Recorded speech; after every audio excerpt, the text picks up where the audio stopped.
Well, hi everybody. Thanks for joining us on Logistics Executive TV. I'm joined today by a gentleman that operates broadly across the maritime space, and he is very well known in the industry.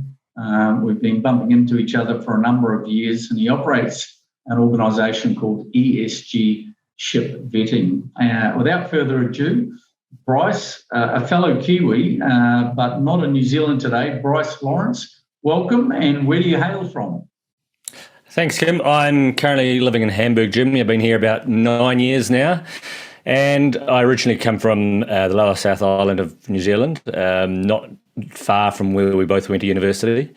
And I grew up with a rural background on farming, boating, outdoors, and studied environment when I was at university, and then ended up working as an environmental regulator in New Zealand for 14 years before moving into my own consultancy and then working in the oil and gas industry for a number of years.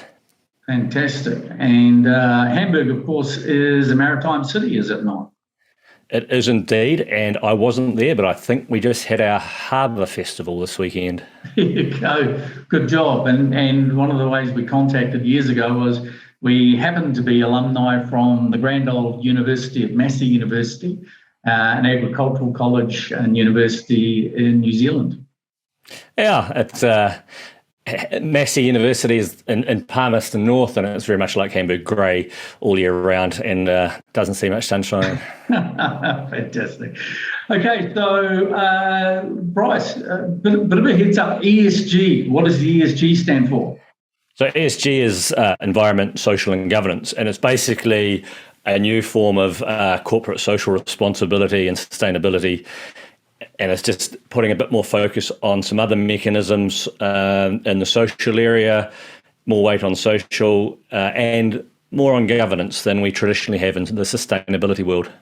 Okay, so why is ESG important in the maritime world now, as the recent couple of years or so where we've had a preponderance of focus on the maritime space with the shortage of capacity, of course, record crunch across the supply chain, including the ocean carriers, and also some record profits across the area of ocean carriers in particular, and still flowing. But what is the importance of ESG, and why has it now become so much more of an important issue?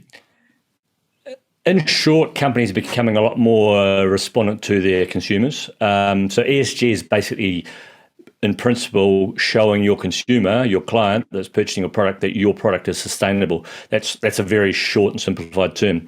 In terms of why is it important to shipping, so you've got companies that have been looking at the whole value chain from A to B for the last 15 years, 10 years, and they've been looking at the factories in Bangladesh, they've been looking at the factories in China, they've been looking at the agricultural workers around the world, they've been looking at the truck drivers delivering the product here in Europe. But they haven't been looking at the maritime sector because it's been an area where there hasn't been a lot of awareness. But now, as we're getting things like the German Lieferkettengesetz, which is the Supply Chain Act, we've got the draft EU Supply Chain Act, we've got British anti-slavery laws, we've got US anti-slavery laws, you are required to look at your entire value chain. And you can't say there's rules in place, so therefore I don't need to look at it. So if you want to look at your entire value chain, you've got to do the same due diligence as you do in your factories in China as you for the crew members on board ships. Now, there's been a huge amount of focus on carbon emissions from ships in the last few years, and that's great. So companies, buyers, suppliers who are paying for goods to go on ships have been demanding the shipping industry lifts the game on the environmental side.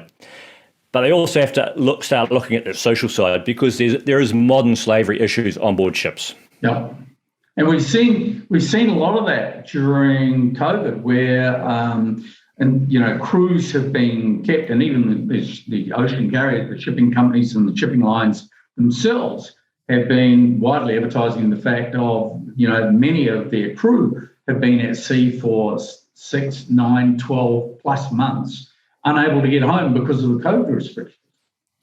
COVID just highlighted the problems and made it worse. It's always been there. You talk to guys that are, gold braids that now are retired, they wouldn't let their kids go to sea under the current conditions. The world has changed and we're pushing slavery onto the high seas on many of the trade routes in the world. You can, if you do a good search online, you'll find plenty of examples.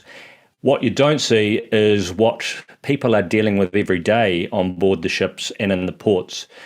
It's a pandemic in itself, or an epidemic in itself, and the industry is too conflicted to deal with themselves. So the clients who are engaging in shipping services are the ones that hold the power to fixing or being a part of fixing human rights at sea.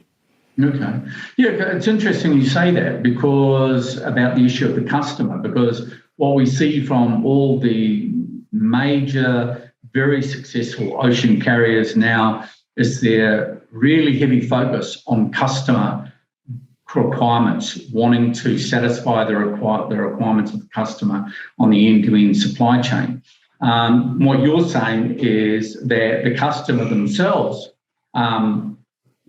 do or need to have an interest in the issue of safety, of sustainability, of humanitarian issues for those folks who are running, men and women who are operating the vessels, in effect.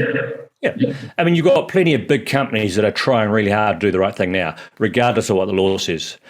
But there's an increasing compliance requirement around the world. For example, here in Germany, if you've got a business based here over a certain number of people, you can be sued by someone in the supply chain if they are subject to breach of their human rights. Wow. So a union could represent, or a NGO could represent a bunch of people who are being maltreated in your supply chain. And if you're doing nothing about it, they can sue you. You don't have to prove that you're aware of it.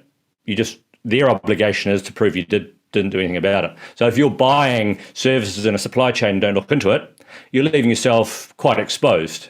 Okay. And, we're talking about exposure.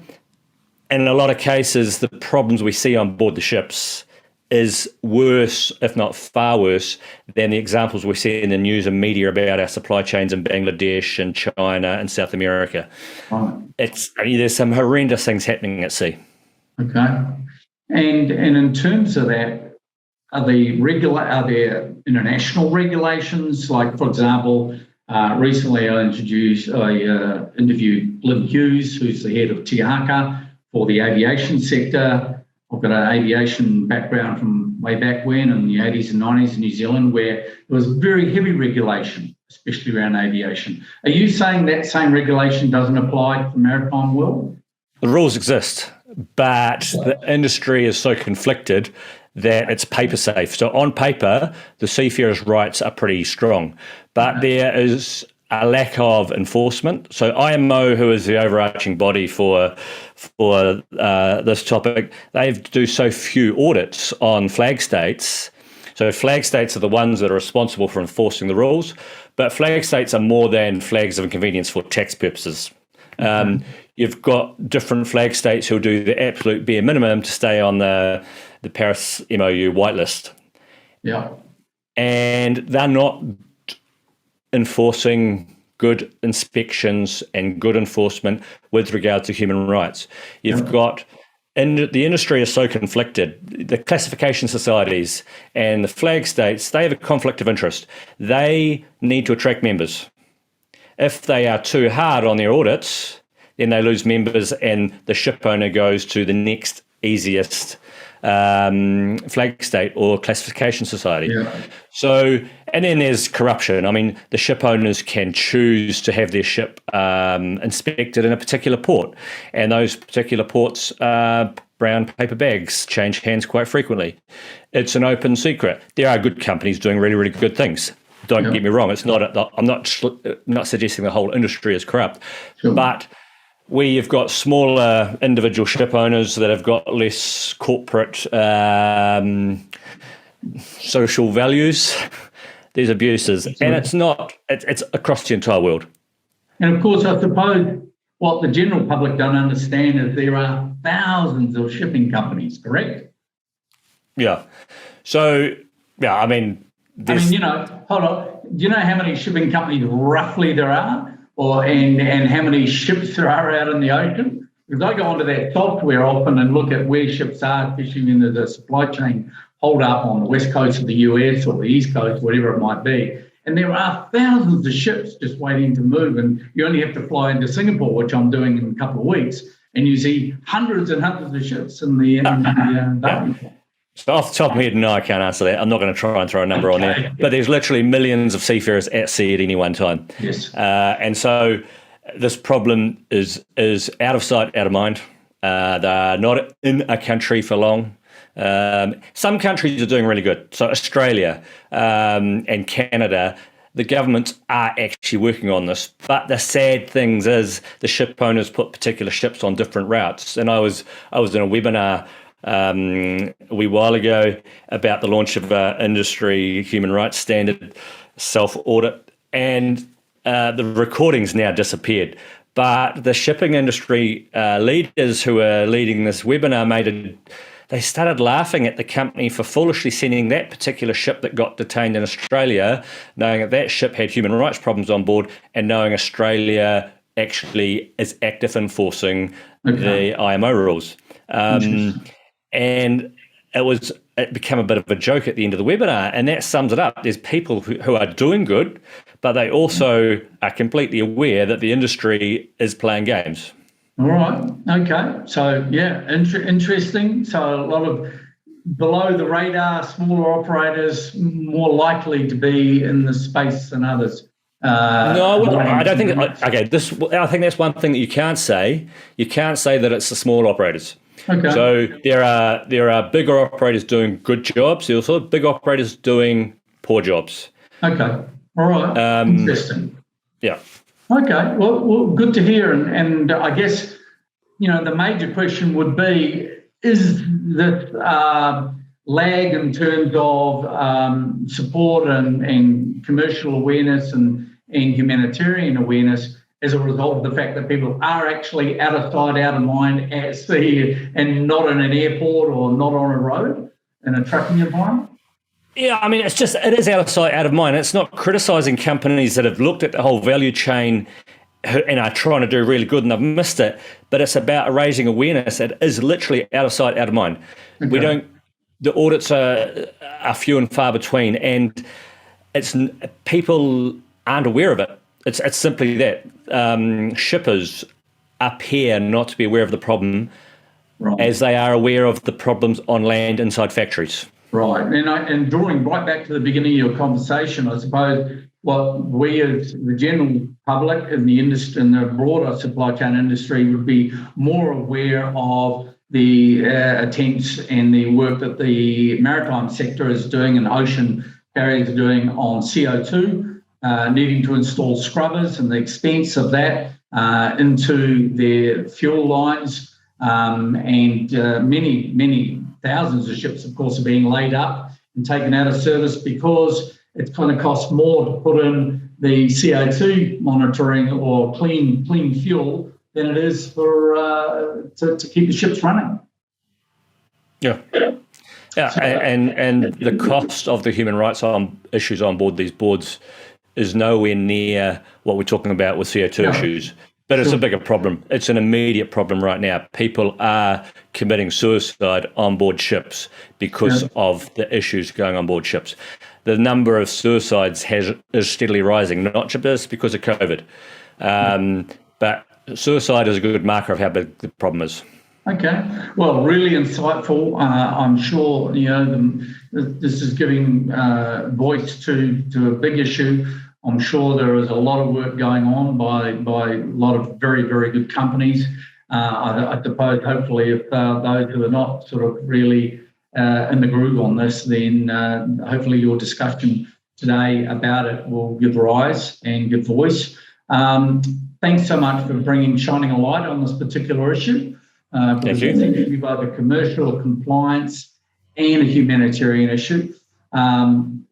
One of the people that you and I both know in this space is a veteran and also of the industry. And Rachel White is very big in the area of seafarer welfare in London. So I guess we put a shout out to Rachel, and she's running a conference which I'll be emceeing actually in Barcelona, I think on the 28th and 29th of September. And I know there's going to be a lot of people from the maritime industry at that event as well. Cool.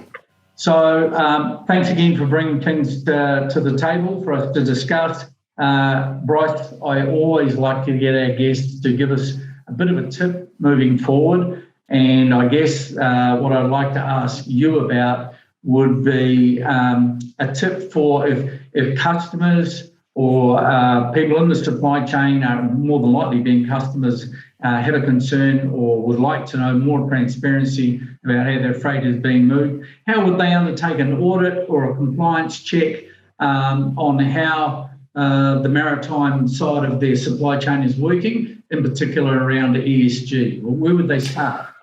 Okay, so the start is, regardless of who you're using, is finding someone independent, someone that's not conflicted. That's the biggest problem in the industry. The people who are responsible for human rights issues on board ships, they largely all have conflicts of interest. Finding someone, and they also have very little understanding of good ESG practice in terms of the social side. Finding someone that's experienced in ESG, human rights, understands the maritime sector, and is completely independent. So they can give you independent advice that you can rely on. Sure.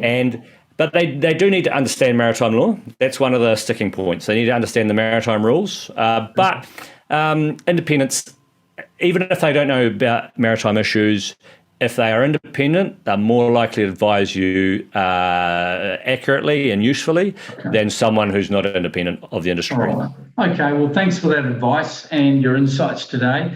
Bryce, we've listed below where people can get in contact with you, but if you could just repeat that for us, if they have any inquiries, I'm sure you'll be able to answer any questions, give any inputs.